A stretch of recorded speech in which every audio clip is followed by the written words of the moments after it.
Бажаю здоров'я, шановні українці і українки. Перші сили спеціальних операцій сьогодні день ССУ. Я привітав воїнів. Я вдячний кожному нашому спецпризначенцю за хоробрість. Сили спеціальних операцій – це справді один з найбільш сильних, славних і просто крутих елементів українського захисту. Дякую вам.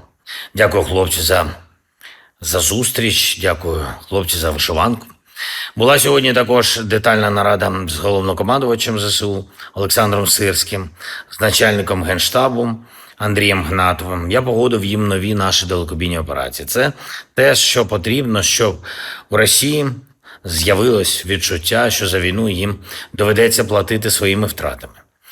Російська нафтова галузь буде і надалі скорочуватись, якщо Росія обирає війну.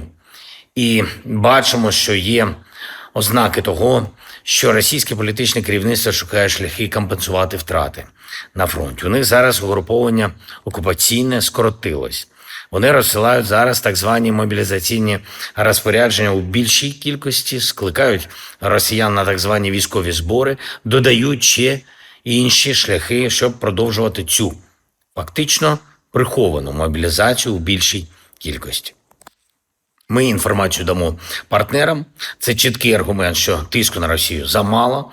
Була доповідь СБУ генерал-майора Хмари, зокрема і щодо внутрішньої безпеки тут в Україні. Ми продовжуємо операції проти тих, хто обрав не Україну, а допомогу ворогу. З ними Україна буде жорсткою. Ще кілька речей. Сьогодні я говорив з Урсулою фон дер Ляйн. Я вдячний за підтримку. ППО – перший пріоритет. Ми готуємо також і спеціальний формат з Європейським Союзом «Дрон Діл». Це дуже перспективний формат. Без України неможливо уявити безпеку Європи. Були сьогодні в Україні з візитом і представники Конгресу Сполучених Штатів. Це важливо, що Америка Україну підтримує.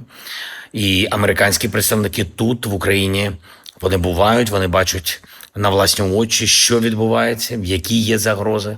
Тим більше після того, як росіяни завдали особливо жорстокого, масованого удару у ніч на неділю. На цьому тижні я підготував спеціальний лист. Лист президенту Сполучених Штатів і Конгресу.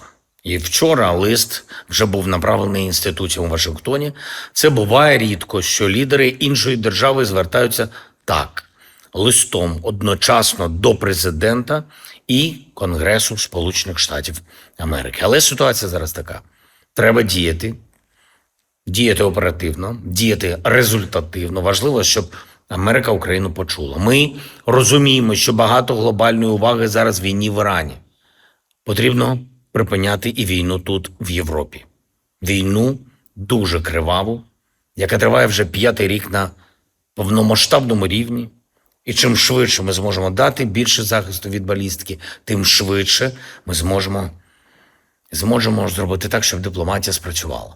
Поки Росія покладається на ракети, її інтерес до дипломатії не справжній. Ми маємо це виправити.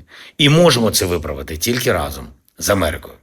Україна вдячна Америці за всю підтримку, буде ще більше вдячна за достойний мир і гарантовану безпеку. Все це можливо, якщо буде достатньо рішучості. Дякую всім, хто нам допомагає. Слава Україні!